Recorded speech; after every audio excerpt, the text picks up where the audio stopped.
साहेब, प्रथमतः आपलं मुरबाडच्या पत्रकारांच्या वतीने अभिनंदन. आपली ठाणे जिल्हा ग्रामीण येणाऱ्या निवडणुकीच्या मुख्य निवडणूक म्हणून तुमची नियुक्ती झालेली आहे, त्याबद्दल तुमचं पुनश्च एकदा अभिनंदन. येणारी निवडणूक आपण स्थानिक स्वराज्य संस्था आहेत त्या महायुतीतून लढणार आहोत. सगळ्यात आधी तुम्ही माझं जे अभिनंदन केलं त्याबद्दल आपल्याला मी धन्यवाद देतो. भारतीय जनता पक्षाच्या प्रदेश स्तरावर सन्माननीय राज्याचे मुख्यमंत्री यांच्या निर्देशाप्रमाणे प्रदेशाचे अध्यक्ष रवींद्र चव्हाण साहेब यांनी सगळ्या महाराष्ट्राच्या जिल्हा परिषदा, नगरपंचायती आणि महापालिकांच्या निवडणुकीसाठी निवडणूक प्रमुख आणि निवडणूक प्रभारी अशा दोन्ही पदांच्या नेमणुका केलेल्या आहेत. आपला प्रशासकीय ठाणे जिल्हा आहे. त्या प्रशासकीय ठाणे जिल्ह्याच्या प्रभारीपदी सन्माननीय वनमंत्री गणेश नाईक साहेब यांची नियुक्ती केलेली आहे. आणि ठाणे ग्रामीण जिल्हा यामध्ये होणाऱ्या स्थानिक स्वराज्य संस्थेच्या निवडणुकांच्या प्रमुखपदी माझी नियुक्ती केलेली आहे. खरं तर प्रदेशाने जो विश्वास माझ्यावर दाखवलेला आहे, सन्माननीय मुख्यमंत्र्यांनी जो विश्वास दाखवलेला आहे, त्याबद्दल मी त्यांना धन्यवाद देतो. आणि येणारी ही निवडणूक जी आहे, आता ताबडतोबीने बदलापूर नगरपालिकेची निवडणूक आहे. ही निवडणूक बदलापूरमध्ये विधानसभा, मुरबाडमध्ये बदलापूर येते. तिथले आमदार सन्माननीय किसन कथोरे आहेत, तिथले नगरसेवक प्रमुख कार्यकर्ते आहेत, जिल्हाध्यक्ष जितेंद्र डाकी आहे. त्या सगळ्यांना सोबत घेऊन त्या ठिकाणी भारतीय जनता पक्षाला विजय कसा संपादन करता येईल या दृष्टिकोनातून यशस्वी प्रयत्न करण्याच्या सूचना प्रदेशाध्यक्षांच्या आहेत. त्याचबरोबर आपण आता प्रश्न या ठिकाणी उपस्थित केला की महायुतीमध्ये निवडणुका लढणार का. उद्या मी बदलापूरमध्ये बैठक लावलेली आहे. त्या बैठकीला सगळ्यांना निमंत्रित करावं अशा प्रकारच्या सूचना जिल्हाध्यक्षांना दिलेल्या आहेत आणि जिल्हाध्यक्षांनी मंडळाध्यक्षांना तशा प्रकारच्या सूचना दिलेल्या आहेत. आज इच्छुक उमेदवारांच्यासाठी प्रदेशांनी जे फॉर्म भरून मागितलेले त्या फॉर्मचं वाटप करण्यासाठी जिल्हाध्यक्ष बदलापूरमध्ये आहेत. उद्या त्या फॉर्म भरून, इच्छुक उमेदवारांचे फॉर्म भरून आम्ही घेणार आहोत आणि त्यांच्या मुलाखती घेणार. मुलाखती घेण्यासाठी प्रदेश कार्यालयाकडून ज्या सूचना आहेत त्या सूचनांप्रमाणे त्या ठिकाणी कोणी बसावं, त्या सूचनांचं पालन करून त्या ठिकाणी मुलाखती होतील. राहिला प्रश्न महायुतीचा, उद्या बैठक घेतलेली आहे. त्या बैठकीमध्ये सर्वच नेत्यांशी बदलापूरमध्ये चर्चा करून ह्या बाबतीत कसं पुढे जायचं याचा विचार निश्चितपणाने त्या ठिकाणी केला जाईल.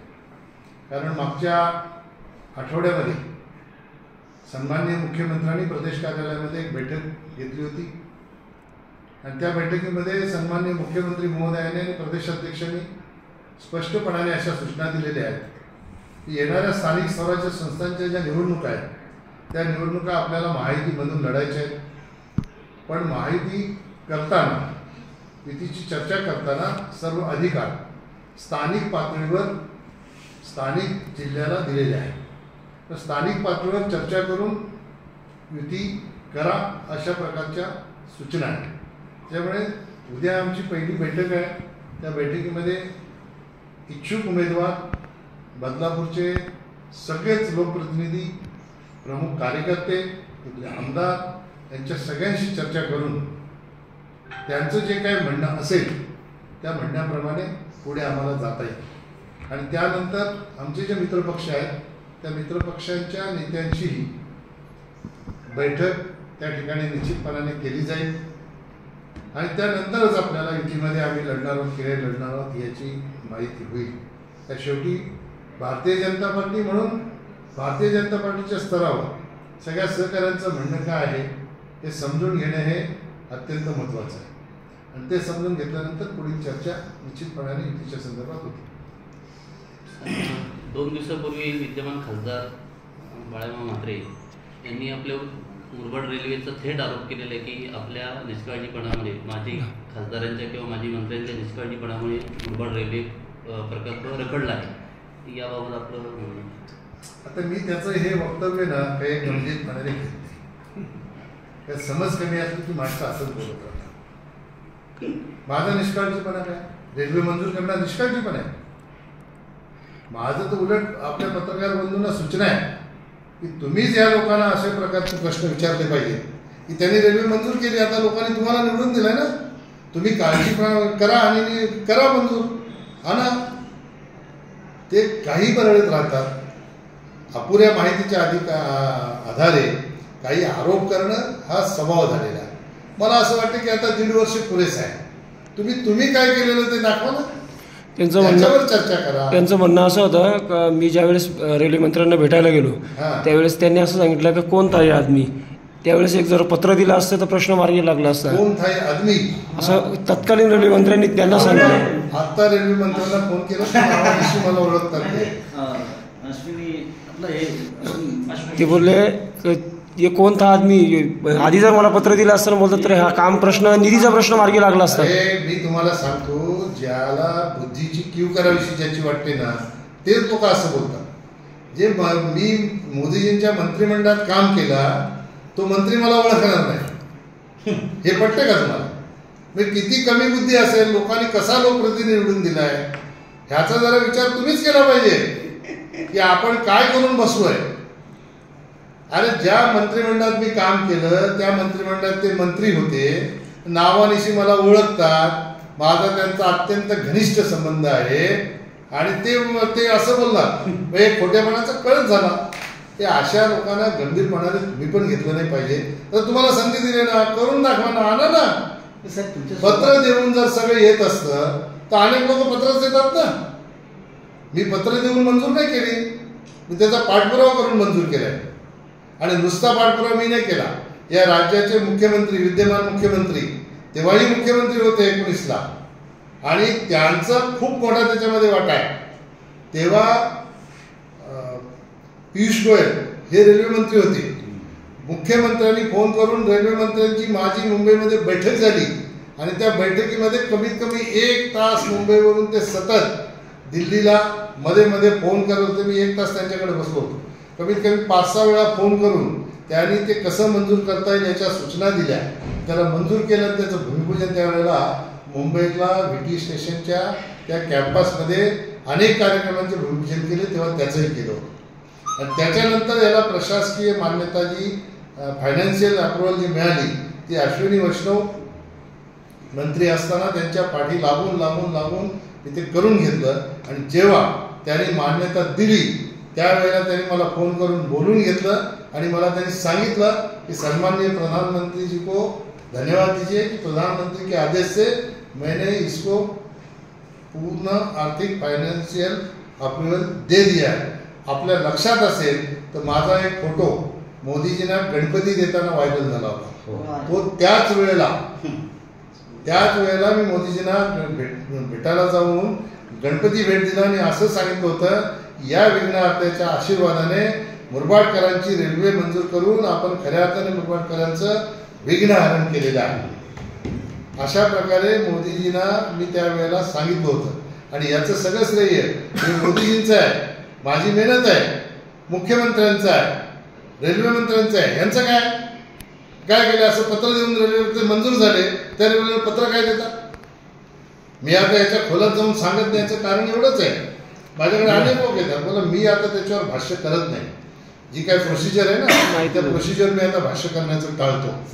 त्याचं कारण असं आहे की यांना प्रोसिजरच माहित नाही काय करायला पाहिजे ते, त्याच्यामुळे मी त्याच्यावर बोलत नाही. ते म्हटले का मी माननीय मुख्यमंत्र्यांना भेटलो, ते 50% निधी द्यायला तयार झाले आणि दुसऱ्या बाजूला तेच म्हणतात का भाजपाचा म्हणजे तुम्ही मंत्री भाजपची होती, भाजपाचा निष्काळजीपणा आहे, बरोबर आहे. आणि एका बाजूला सांबडे सुद्धा तुमच्या सोबत लढले होते, पण तुमच्या एकट्यावरच हे जे टीका करायची नेहमीची जे सवय गुड काय? मी तुम्हाला सांगतो बघा, आता मजेशीर गोष्ट, इकडे येतात आणि काय सांगतात 10 वर्षात काय केलं. अरे इथं 25 वर्ष आमदार आहे ना की नाही? मग त्यांना लागू पडतंय. विरोधी पक्षाचा एखादा खासदार जेव्हा बोलतो 10 वर्षात मी काय केलं, तेव्हा इथं असलेल्या आमदाराला ते लागू पडत आहे. शहापूरला काय केलं तर शहापूरला असलेल्या आमदाराला पण लागू पडतंय. भिवंडी शहरात तोच प्रश्न 10 वर्षात काय केलं, 10 वर्षात काय केलं ते भिवंडीच्या आमदाराला पण लागू पडत आहे. तोच कल्याण पश्चिमच्या आमदाराला पण लागू पडतो. म्हणजे एखादं राज्याचं काम असेल ते करणं काही खासदाराचं काम आहे नाही. तरी सुद्धा अशी अनेक कामं करोडो रुपयाची मी केलेली आहेत. आता तुमचा हा रस्ता कोणी मंजूर केला?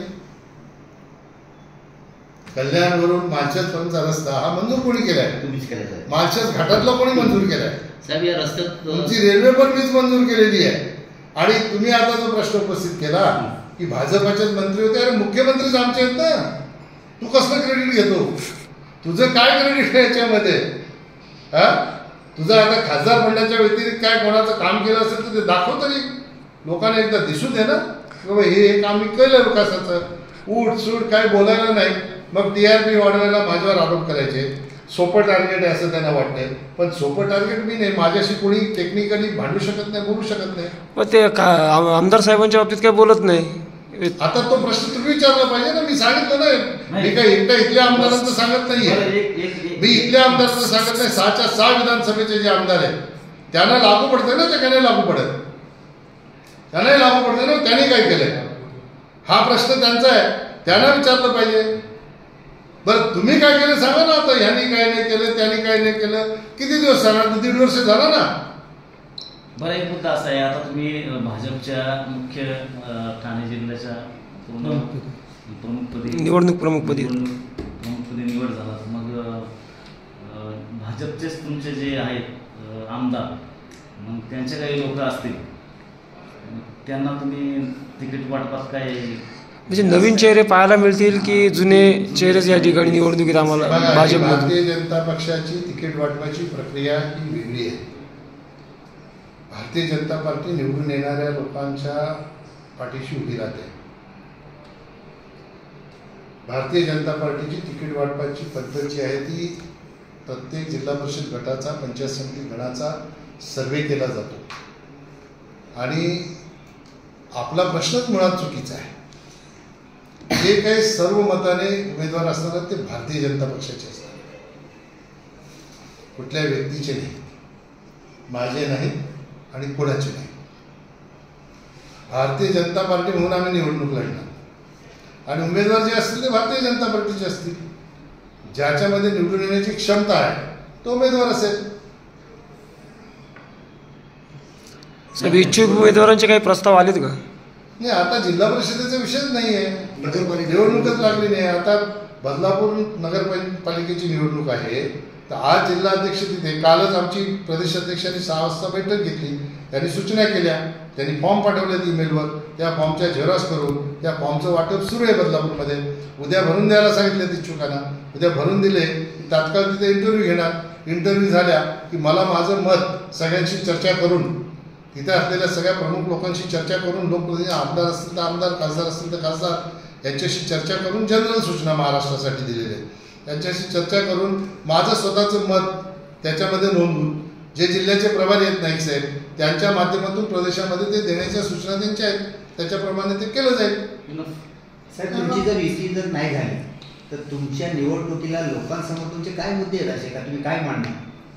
अरे आम्ही विकास केलाय, दुसरं कोणी केलाय? नाही पण साहेब, आता जी आता हे दाखवा तुम्ही एक काम. आपल्याकडे आणीवारी कमी लागते ठाणे जिल्ह्याला, अरे कर्जमाफी वगैरे लाडक्या बहिणी त्या कमी केल्या गेल्या, याचा परिणाम तुमच्यावर होणार नाही? माझं ऐका, मी तुम्हाला सांगतो, शेतीच्या पिकाची आणेवारी कमी लागते असं आपण जर म्हणत असाल तर या देशाचे प्रधानमंत्री नरेंद्र मोदी यांनी शेतकऱ्यांना शेतीची अवेळी झालेल्या पावसाच्यामुळे किंवा दुष्काळ सदृश परिस्थितीच्यामुळे शेतकऱ्यांना जी नुकसान भरपाई द्यायची, पूर्वी याची आणेवारी होती 50%ची. जर 50% तुमचं नुकसान झालं तरच तुम्हाला भरपाई मिळेल. मोदीजींनी कायदा केला शेतकऱ्यांसाठी 33%वर आणला. आता 33% आणल्यानंतर अनेक शेतकऱ्यांना याचा फायदा झाला. त्याच्यामुळे शेतकरी नाराज होण्याचा काही प्रश्नच उपस्थित होत नाही. या शेतकऱ्यांच्यासाठी मोदीजींचं भाषण जर आपण ऐकलं असेल तर तेल खरेदी करण्याच्या बाबतीत अमेरिकेने जे निर्बंध आपल्यावर लादले, मोदीजींनी सांगितलं शेतकरी कामगार भारतातल्या कुठल्याही माझ्या देशात राहणाऱ्या नागरिकावर अन्याय होणार अशा प्रकारचा दबाव मी कोणाचा सहन करणार नाही, ही मोदीजींची भूमिका आहे. त्याच्यामुळे इथला शेतकरी कोणी वंचित राहणार नाही याच्यासाठी राज्याच्या मुख्यमंत्र्यांनी सगळ्यांना सूचना दिलेल्या. त्याच्यामुळे आपल्याकडेही मी सगळ्या तहसीलदारांना, माझे तुम्ही व्हिडिओ जर पाहिले असतील, मी फोनवर बोललो तहसीलदारशी, म्हणजे या लोकसभा क्षेत्रात येणाऱ्या सगळ्या तहसीलदारांशी बोललो आणि त्यांना सूचना दिल्या. पूर्वी कसं होतं, अतिवृष्टीमुळे नुकसान झालं. अतिवृष्टीमुळे नुकसान झालेल्या बऱ्याच लोकांची आणेवारी 33% येत नव्हती. मग अवेळी पाऊस झाला, दिवाळीनंतरही पाऊस सुरू आहे. त्या अवेळी पावसामुळे अजून नुकसान झालं आणि म्हणून ती आणेवारी त्याच्यामध्ये यायला लागली आणि बरेच लोकांना त्याचा फायदा होईल. सगळ्यांचे पंचनामे झाले, काही सुरू आहेत. त्यामुळे त्यांचा रिपोर्ट गेल्यानंतर ठाणे जिल्हा कर्जमाफी देईल 100% येणार. ज्यांना जे शासनाच्या निकषामध्ये बसतील त्या सगळ्या शेतकऱ्यांना निश्चितपणाने नुकसान भरपाई. साहेब, आता सध्याच्या स्थितीला मुरबाड नगरपंचायतमध्ये खूप मोठा भोंगळ कारभार चालू आहे. मी ज्या एरियात राहतो, प्रभाग क्रमांक 7, त्याचे नगरसेविका कधीपासून सुरू आहे? सर ऐका ना, मी काय म्हणतो, भोंगळ कारभार कधीपासून सुरू आहे? अहो वर्षानुवर्ष चालूच आहे. असं बोला, असा प्रश्न. सर ऐका ना, माझ्या समोर जो रस्ता चांगला असून म्हणजे जवळजवळ 10 वर्ष त्या रस्त्याला काही गम नव्हता, पण तो खोदून त्याचं काम पुन्हा केलेलं आहे. बरं, सध्या विषय असा आहे, मुरबाड नगरपंचायतमध्ये आता नेमकी सत्ता कोणाची हा एक प्रश्नचिन्ह आहे. तुम्ही शोधले पाहिजे. आम्ही शोधले साहेब, पण साहेब हा रॅपिड क्वेश्चन म्हणून तुम्हाला माझी मंत्र्यांकडे तक्रारच आहे. बघा, असं आहे, तिथे सत्ता कोणाची हे सांगण्यासाठी मी सक्षम नाही आहे. हे सांगण्यासाठी पत्रकारिता तुमची सक्षम आहे. साहेब, नगर कुठे झाले ते नगर पुन्हा भाजपमध्ये प्रवेश करतील का किंवा घरवापसी होईल का त्यांची? असं काही प्रस्तावच नाही ना माझ्याकडे ना कोणाकडे. बरोबर. पूर्वी त्यांनी गट स्थापन केला होता तेव्हा माझ्या संपर्कात असायचे. आताही मला भेटतात. माणुसकीच्या दृष्टिकोनातून कोणी भेटायला आला तर त्याला आपण थोडी नाकारतो, बरोबर. त्याच्यामुळे तुमच्या या नगरपंचायतीमध्ये जर भोंगळ कारभार असेल, 100% आपण पत्रकारांनी हा मुद्दा उचलून धरला पाहिजे. मला याची माहिती नाही, मी त्याची माहिती घेईन.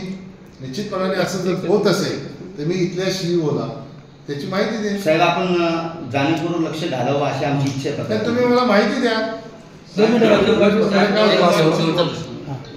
साहेब, 2 नंबर वॉर्डमध्ये असं काही कामं झाल्या का त्याच्यामध्ये वरपाडच निघाले नाहीत, आधीच कामं मोठी झाले असं माझ्याकडे पेपर असं जर होत असेल तर आपण CEO सांगितलं पाहिजे, त्यांच्या निदर्शनास आणली पाहिजे, लेखी तक्रारी केल्या पाहिजेत. आपण सुज्ञ नागरिक, जागरूक नागरिक म्हणून आपल्याला लोकप्रतिनिधीच असण्याची आवश्यकता नाही. जागरूक नागरिक म्हणून सुद्धा आपण तक्रार केली पाहिजे.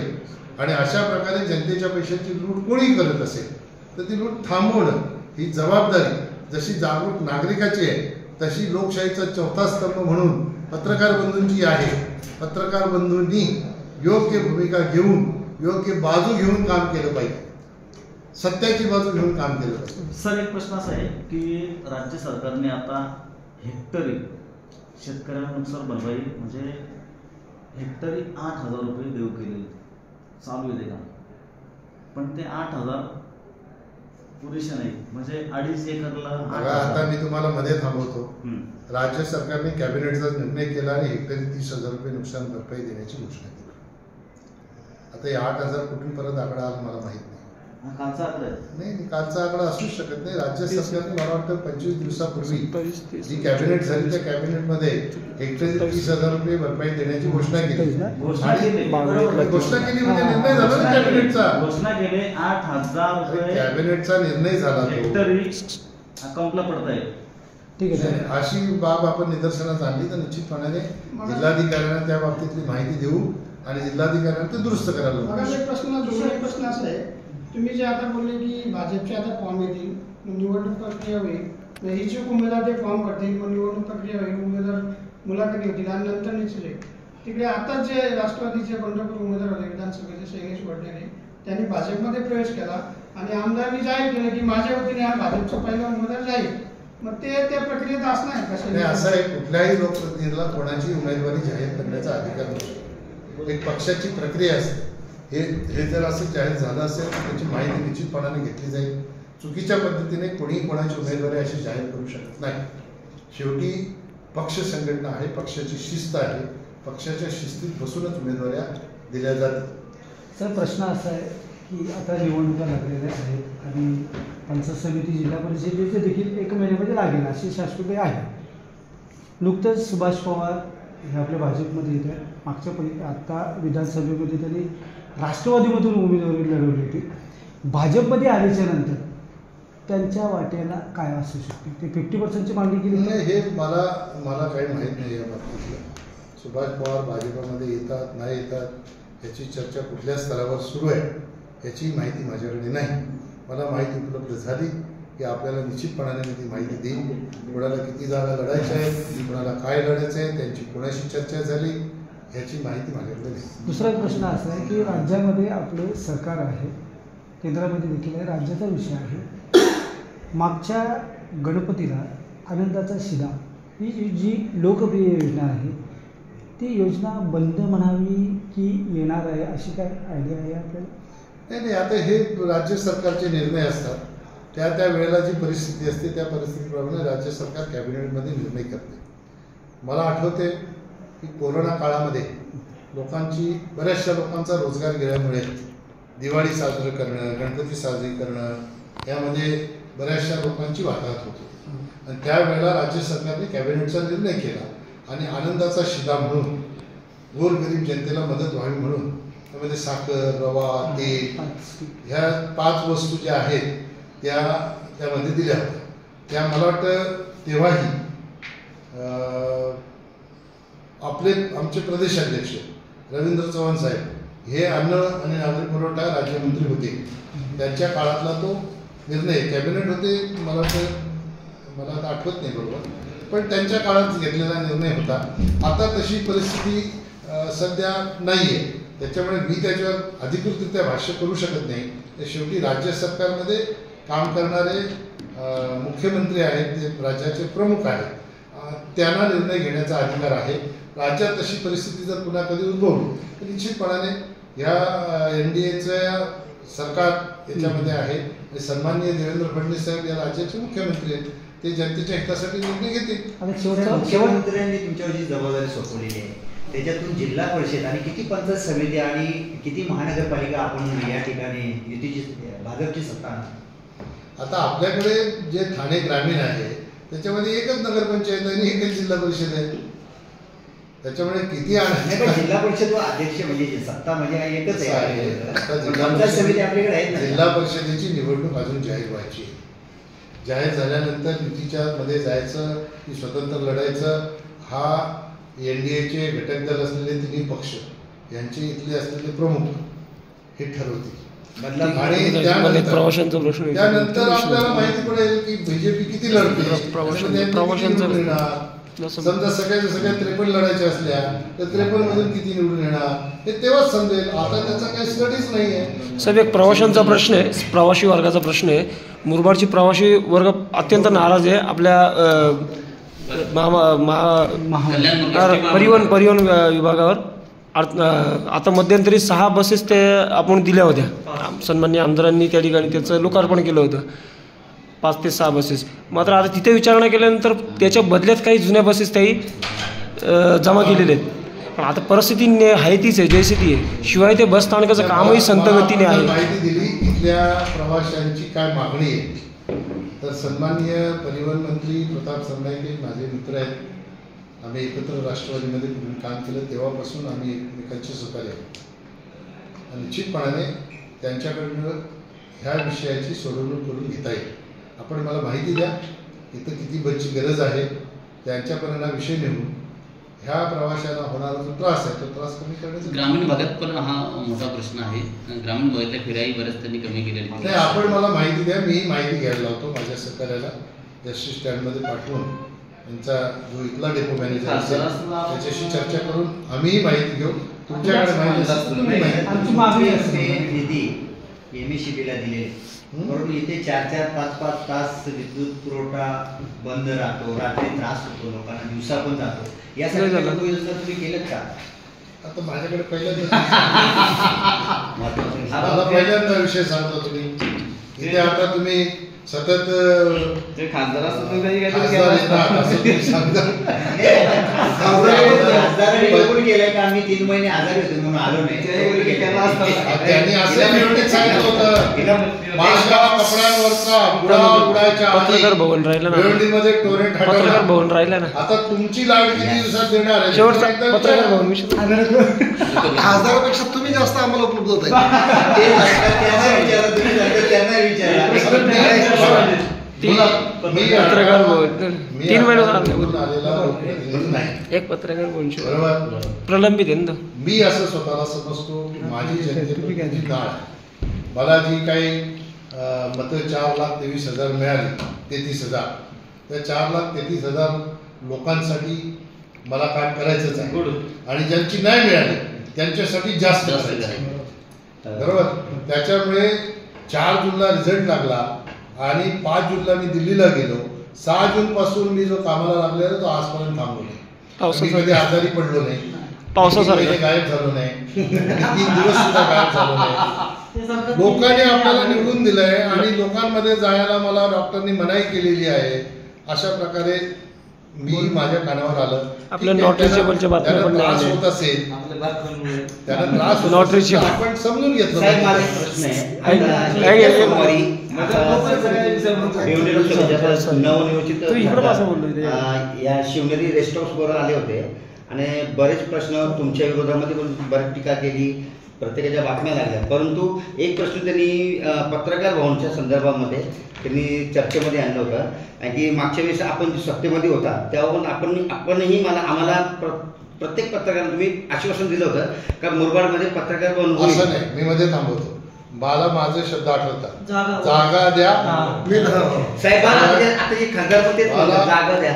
नाही मग जागा तर बघितलीच पाहिजे ना. साहेब, आणि तुम्ही जागा- सांगितलं माझ्यावर टीका करणं धंदा झाले त्याचा. त्याला मी काय करणार.